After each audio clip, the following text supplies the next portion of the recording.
Moving abroad is a big decision, one that affects everything from your finances to your sense of well-being. And with so many countries out there, if you're just starting in the process, it can feel really overwhelming. Should you choose a place based on having the best visa options or the lowest cost of living or where you already speak the language? There is no one size fits all right answer, of course, but there is a way to make an informed decision. In this video, I'm going to walk you through 6 key questions to ask yourself to help you narrow your focus on which country is going to be best for you. By the end, you'll have a framework to guide your decision so you can move forward with more clarity and confidence. So my first question to you is, what are your must-haves versus your nice-to-haves? There is no perfect country. Every place comes with trade-offs. So the key thing to be aware of is, what trade-offs are you willing to make? To start off, I recommend looking at where you live now. What do you like about this place? What do you love about this place? And what do you not like so much? If you can, write this all down as an exercise. And if you're moving with someone, get them to do it with you. You can list everything, objective and subjective. To get you started, some of the most common questions we ask our clients who we're helping relocate to new countries are, what climate do you prefer? Do you like 4 seasons? Do you prefer year-round warm weather? How important is cost of living for you? And what is your monthly budget going to look like? Do you want to be in a location that is walkable with public transport, or are you happy getting around in a car? Does it matter to you how far away you are from family? And then what amenities do you want easy access to in a new country? There's no wrong answer here. What's important is that you're honest with yourself about what is going to make you feel comfortable.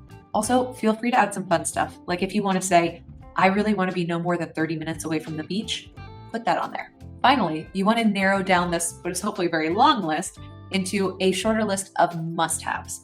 I recommend keeping that at 10 items at the most. Question number 2 to ask yourself, can you legally live in this country? Before you fall in love with a location, it's really important to determine if you qualify for residency. Common visa options to be looking at include digital nomad visas. If you are able to work remotely, this is what you want to probably look at first.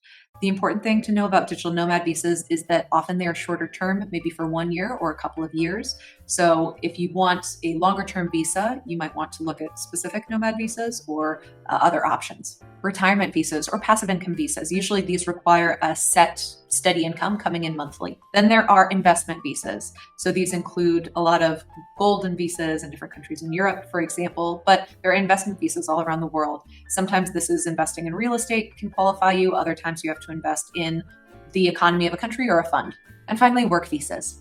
These do require local job offers, which can be challenging to obtain depending on the country. As you're doing your research, as you're looking into these visas, some things to pay attention to and to ask yourself. Do you care about this visa leading to permanent residency or citizenship in the future? How long do you want to be in this country? And then how often will you need to renew this visa, and what are the requirements to do so? Some countries are really easy to visit, but hard to stay long term. So please do your research early. Do not waste your time on countries where you're not going to qualify to live legally. Question number 3, can you afford to live there comfortably?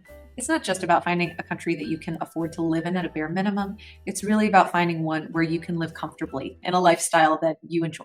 Some things to think about here. Housing costs, whether renting or buying.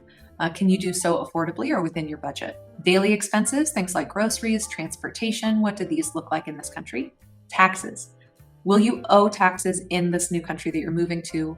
Will you need to file at the same time in your home country? And what is the comparison in terms of the taxation level? Is it more than you're used to or less? The things to really focus on when you're looking into cost of living and affordability are, what is a realistic monthly budget for you? Will you be able to, with that budget, maintain or improve your quality of life? And questions around financial stability. How do you want to ensure that for yourself in this country in the future? Some people, I will say, really thrive in some of the lower cost destinations where their money goes further, and maybe they're not as picky about certain levels of infrastructure, for example. Other people are happy to pay a premium for a certain type of lifestyle. There's no right answer. It is whatever is going to be right for you. Question number 4. This is the big practical catch-all, which is this country going to adequately support your work needs, your education needs, and your healthcare needs? These are the big 3 that I like to think about, that one of these is probably going to apply to you, if not multiple. If you are going to want to look for work locally, you're going to want to think about job availability, salaries that are typical in that country. They may not be the same as what you're used to back home. You're also going to need to think about work permit availability. Now for education and schools. If you have kids, this is probably on your mind. Couple of things to be aware of. I tend to think about schools in a few different categories. We have public schools, private schools, and then a subcategory of private schools, which is international schools. Which of those is right for you and your family? Or bonus 4th option, homeschooling. Would that be a good option for you? What are the costs of private versus public education in this country? And how do the local school systems compare to what your child is used to, particularly when it comes to the language of instruction? And finally, healthcare. Some countries, you're going to be able to look at public healthcare systems. Others, you're going to want to really focus on having private options and private insurance. So you'll want to consider proximity to healthcare facilities, to hospitals. You'll also want to consider availability of specialists, if you have any medical conditions that require that, and health insurance. Especially as an expat, as a new resident of this country on a specific type of visa, do you have access to public healthcare systems or not? What does that look like? What are the costs associated with it?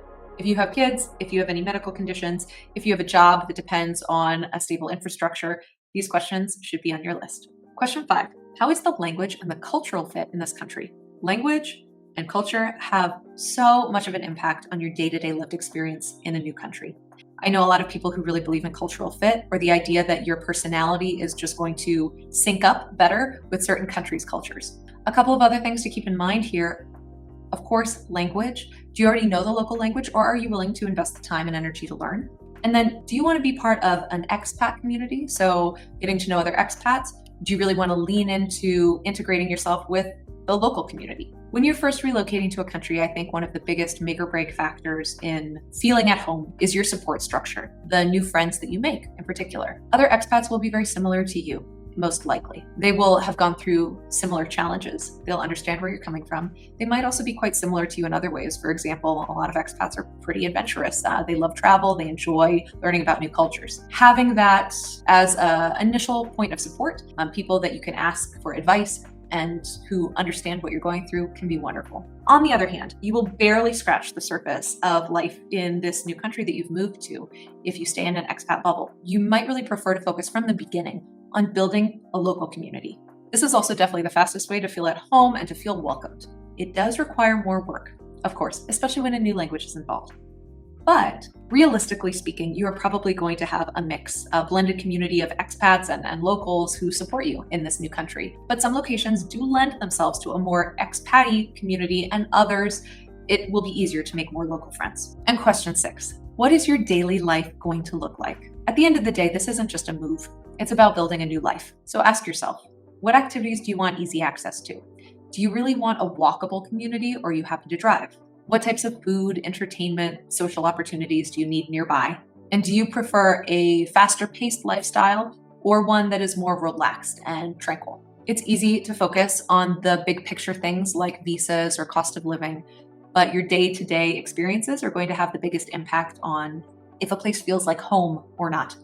Now, the best thing that you can do to assess this question is to take a scouting trip. This is not a vacation. It is a trip where you try to live life in this new country as close to your regular day-to-day life as possible.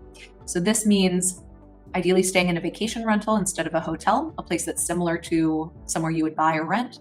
It means going about your day-to-day activities, going shopping at the grocery store or the market, not going on tours and not visiting museums. If you're working, it means finding a place to work from, or just engaging in whatever day-to-day activities you see yourself doing once you live in this country. Now, at the end of all of this and these 6 questions, obviously there is no perfect country. There's only countries that are better or worse for you. By now, hopefully you have a clearer idea of the things that do matter to you. I encourage you to write down your thoughts as you are going through this research process and just carefully thinking about what your needs are and your preferences. If you want even more help narrowing things down, couple suggestions. Start Abroad has a country quiz on our homepage, startabroad.com. It covers all of the countries that we work in, which are Portugal, Spain, Costa Rica, and Panama, if you would like to take that quiz for fun and to get a sense of where might be right for you. We also offer free 15-minute consultations if you are interested in learning more about any of those 4 countries and if they could be a good fit. And please let me know in the comments what country is at the top of your list right now. If you enjoyed this video, please like, subscribe, and check out the rest of our videos for expat tips and relocation content.